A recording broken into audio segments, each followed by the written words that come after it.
Good morning, students.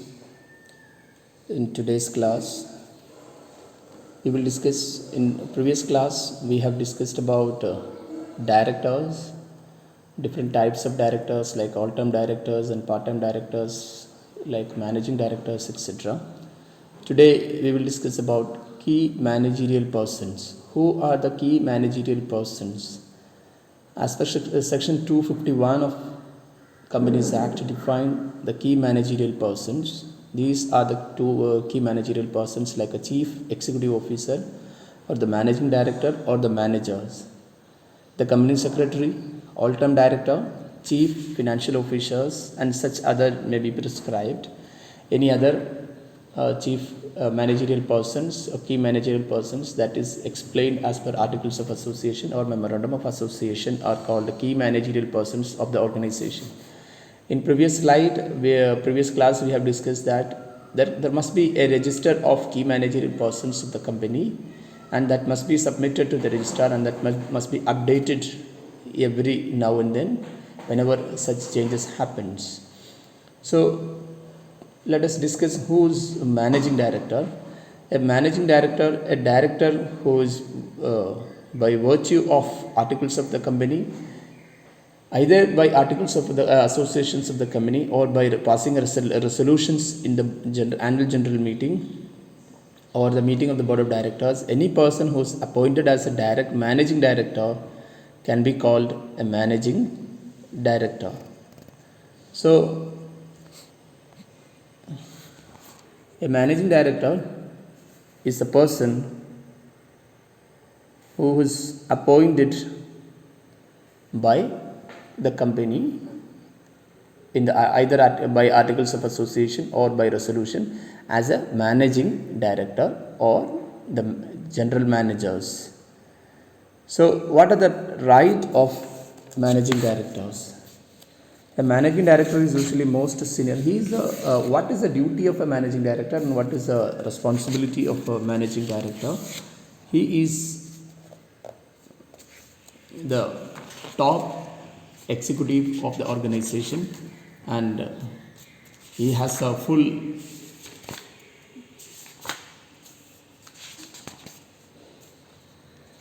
he is a top executive of the company, and his duty is to motivate the employees in the day-to-day operational level, and he is the highest body and the highest persons in the decision making authority of the organizations. So he has a full capacity to motivate and role of workforce. Additionally, he has to operate the role of running the business. He has to perform the two types of duty, one as a director and other as a chief executive of the company. He assists the board for formulating the policies of the organizations. So what all-time director? Next is, so we have discussed who is a managing director, who is a chief officer of the organization, he is the highest decision-making body of the organization. His role is to make policies, procedures inside the organization to do all the activities. So the next is all-time director. All-time director is a director in all-time employees. Say all-time director is not a managerial management is a chief managerial officer, but he is a full-time director inside the organization.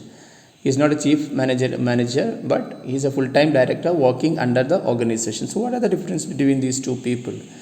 Say managing director is entrusted with the substantial power of management, but the all-time director may not have such all power. The managing director and manager cannot exist simultaneously in the same company.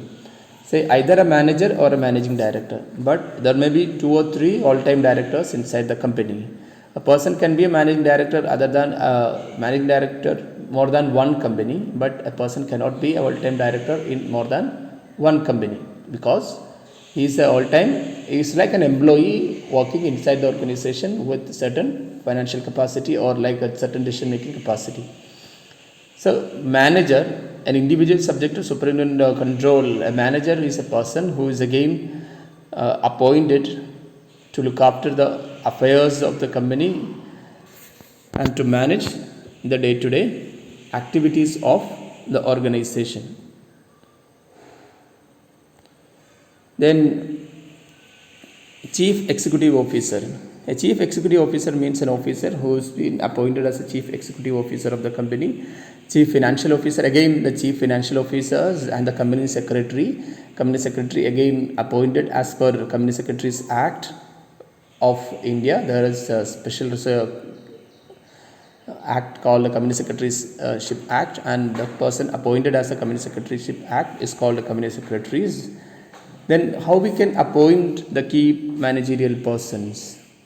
Say section 203 and rule 8 of the Companies Act of 2013 explain the appointment of managing director, so or a key managerial person. Say a company having a paid up capital, every public company having a paid up share capital of 10 crore or more should have a all-time managerial key managerial persons. A public limited company having a share capital of more than 10 crore rupees should have a managing director, a company secretary, a chief financial officers. So these three people are must when a company, a public limited company having a share capital of more than 10 crore rupees. Yes. Then a managerial person and a key managerial person shall not hold office of more than one company except in subsidiary company at the same time. Say a managerial person, a key managerial person cannot be a managerial persons in the same company except in the case of subsidiary company. So a managerial, every company having a share capital of more than 10 crore should have a chief executive officer, a company secretary, and a chief financial officers. Then appointment of management, appointment of these people. So they are appointed for 5 years and they can be reappointed. Every key managerial persons can be appointed, and but they have for 5 years and they can be reappointed after certain period. Then what is the procedure for appointment of managerial persons, key managerial persons? Is the articles of association of a company will have to explain, the articles of association must explain the procedures of appointment of this managerial person, and there must be discussed in the board meeting of board of directors, and with approval of annual general meeting of the shareholders. Each appointment must be with the approval of board meeting in the board of directors and with the approval of shareholders in the annual general meeting. Say regarding these two meetings, one is the meeting of the board of directors, another is the meeting of the general meetings are usually the meeting of the shareholders that happen annually in a year. Starting of the financial year, they will conduct a general meeting of the shareholders, so approval must be taken, and in this approval meeting they have to mention the terms and conditions of the appointment, remuneration payable, etc. Next is what are the disqualification of managerial person? Say a person must attain the age of majority. Not only majority, he must complete 21 years of age and he should not exceed more than 70 years of age. 21 വയസ്സ് complete ആവണം, 70 വയസ്സാകുമ്പോൾ retire ആവണം. രണ്ടാമത്തത്, he should not be an insolvent and he should not be punished for any offences for a period of more than 6 months. 6 മാസത്തിൽ കൂടുതൽ ശിക്ഷിച്ചിട്ടുള്ള ഏതെങ്കിലും ഒരു കാര്യം, ഒരാളുടെ ഏതെങ്കിലും ഒരു ക്രിമിനൽ ഒഫൻസിന് ശിക്ഷിച്ചിട്ടുള്ള ഒരാളാണെന്നുണ്ടെങ്കിൽ അയാളെയും ഇതിൽ ഡിസ്ക്വാളിഫൈഡ് ആണ്.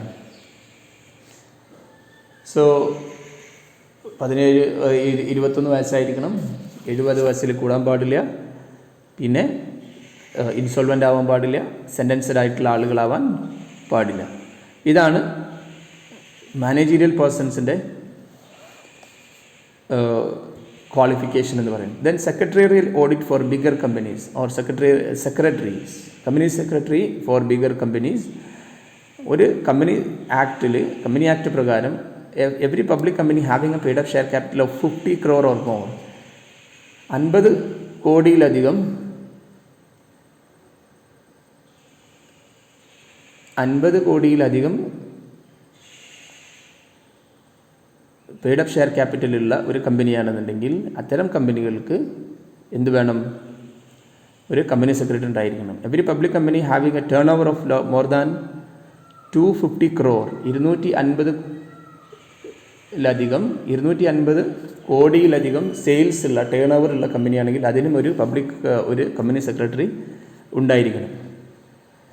ദെൻ ഇവിടെ നമുക്ക് ഏറ്റവും കൂടുതലായിട്ട് ഡിസ്കസ് ചെയ്യേണ്ട വേറെ ഒരു സംഭവമാണ് എന്നത് remuneration of managerial persons. And what are the remunerations of managerial persons? So എങ്ങനെയാണ് അവരുടെ റെമ്യൂണറേഷൻ ഫിക്സ് ചെയ്യുന്നതെന്നുള്ളതാണ്. Companies Act section 197 of the Companies Act is clearly explaining the remuneration of managerial persons. Remuneration പറയുന്നത് വെച്ചാൽ മൊത്തം managerial പേഴ്സൺസിൻ്റെ managerial പേഴ്സൺസിൻ്റെ remuneration total net പ്രോഫിറ്റിൻ്റെ 11% കൂടാൻ പാടില്ല എന്നുള്ളതാണ്. മൊത്തം നെറ്റ് പ്രോഫിറ്റിൻ്റെ 11%-ലധികം ഒരു കമ്പനിയിലെ മൊത്തം മാനേജീരിയൽ പേഴ്സൺസിൻ്റെ റെമ്യൂണറേഷൻ വരാൻ പാടില്ല. ദെൻ ഈച്ച് ഇൻഡിവിജ്വൽ ആളുകളുടെ റെമ്യൂണറേഷൻ 5%-ൽ കൂടാൻ. ഇപ്പോൾ ഒരു കമ്പനിക്ക് ഒരൊറ്റ ഡയറക്ടറേ ഉള്ളൂ, അങ്ങനെയാണെങ്കിൽ അവരുടെ റെമ്യൂണറേഷൻ 10% കൂടാൻ പാടില്ല. ദെൻ 11% കൂടണമെന്നുണ്ടെങ്കിൽ they have to take approval from the central government. Otherwise അങ്ങനെ സെൻട്രൽ ഗവൺമെൻറ്റിൻ്റെ അപ്രൂവൽ ഇല്ലാതെ അവർ ആ എമൗണ്ട് എടുക്കുകയാണെങ്കിൽ they have to refund it.